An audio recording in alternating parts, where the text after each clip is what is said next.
Olha nós aqui mais uma vez para falar de mais uma lição desse livro maravilhoso, Luz no Lar, de Chico Xavier, reunido por Emmanuel, vários irmãos para mandar mensagens nos orientando como podemos agir perante a criação das nossas crianças, como devemos tratar nossos lares e a formação de personalidades para que possamos ter um futuro melhor.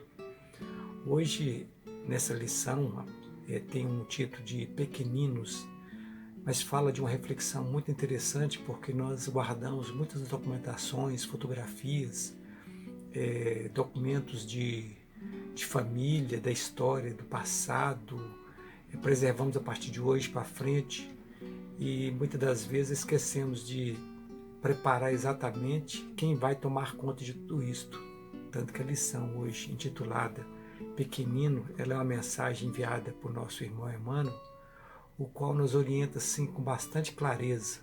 Então vamos ao texto para que a gente possa entender e depois fazer as considerações finais depois da leitura, porque todo mundo já vai ter o conhecimento do conteúdo do texto. A lição é número 36, intitulado Pequeninos. No mundo, resguardamos zelosamente livros e pergaminhos, empilhando compêndios e documentações em largas bibliotecas, que são cofres fortes do pensamento. Preservamos tesouros artísticos de outras eras, em museus que se fazem riquezas de avaliação inapreciável. Perfeitamente compreensível que assim seja. A educação não prescinde da consulta ao passado. Cautelamos a existência de rebanhos e plantações contra os flagelos supervenientes, despendendo milhões para sustar ou diminuir a força destrutiva das inundações e das secas.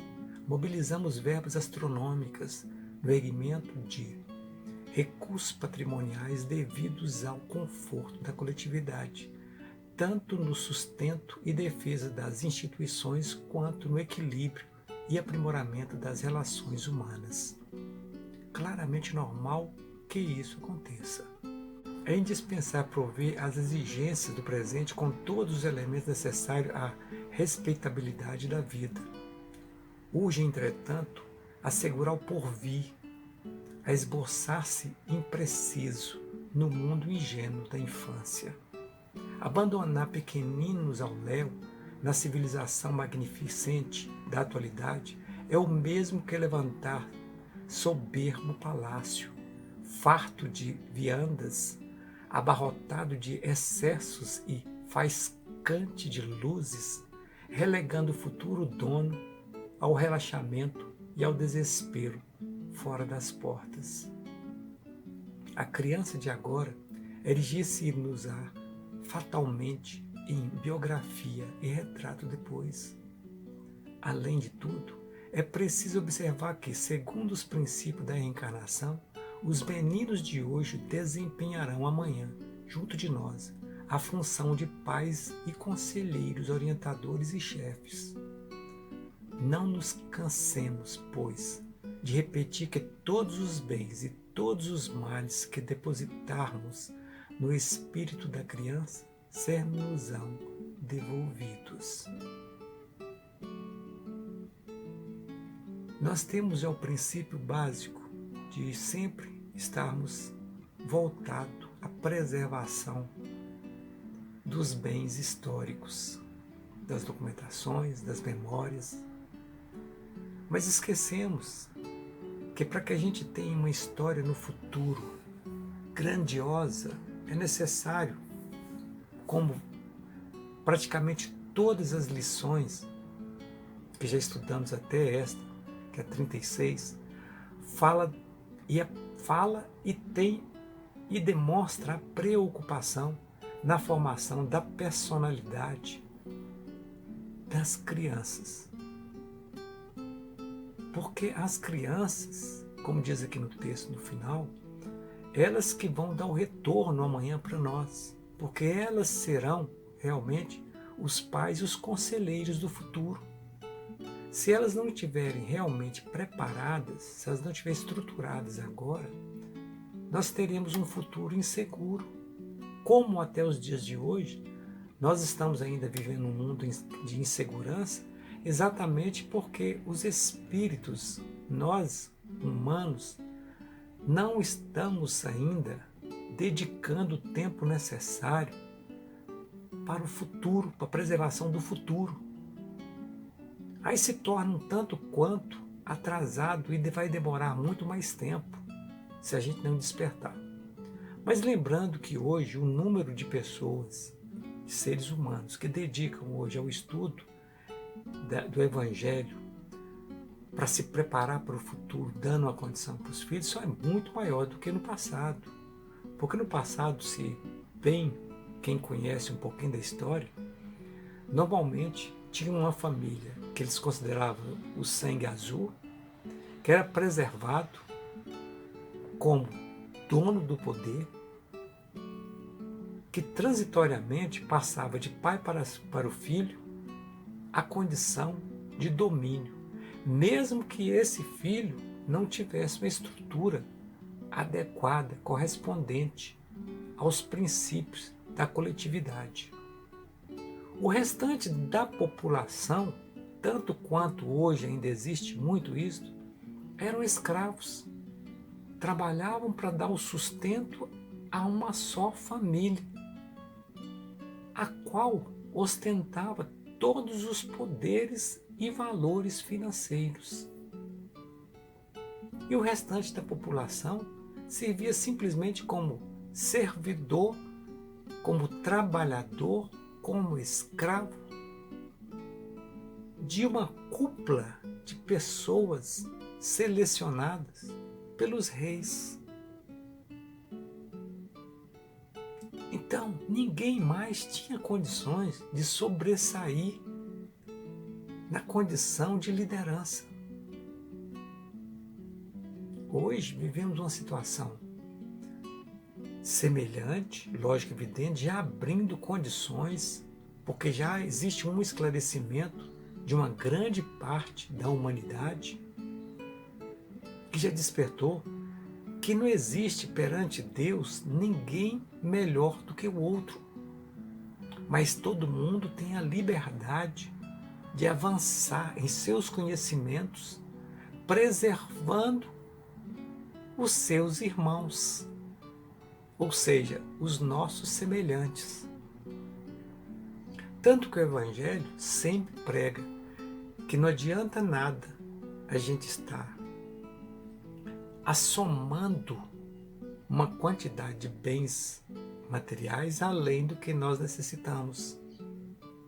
Mas também não proíbe que venhamos ter, mas que saibamos como usá-lo. E fala muito claro, por mais que você tenha, você não pode se colocar como poderoso ou melhor do que o outro. É necessário realmente ensinar, passar seus conhecimentos e dar uma condição de aprendizado para todos aqueles que estão em sua comunidade. Agora, a comunidade em si também tem que despertar para valorizar, buscar também individualmente, para que ele possa ter condições de aprender e distribuir o seu conhecimento para os demais, para cada dia mais despertar na comunidade a necessidade do estudo. Se todos realmente tiverem imbuído com conhecimento, na busca do conhecimento e na prática daquilo que foi aprendido, teremos um mundo melhor. Porque todo mundo vai ser um complemento do outro. Porque a sociedade precisa de fatiar e unir os conhecimentos. Se eu tenho um talento, por exemplo, como carpinteiro, eu tenho que unir a um pedreiro. O pedreiro precisa de um servente. E todos nós precisamos de um engenheiro. E assim sucessivamente, em todas as profissões. Um médico precisa de uma enfermeira. Precisa de um engenheiro para construir um hospital. Precisa de um engenheiro para desenvolver um maquinário para ser usado. Precisa da tecnologia para colocar tudo em funcionamento. Todo esse grupo necessita de professores, os quais vão ensinar desde a criança até a formação final.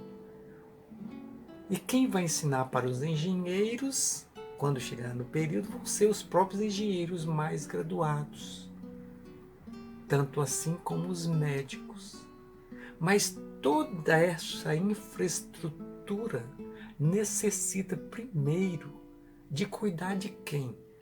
Das crianças, para primeiro despertar qual que é o dom de cada um, para direcioná-lo de uma maneira correta e com a principal ideia de coletividade, de irmandade, tendo conhecimento exato do valor da oportunidade que nós temos nessa existência.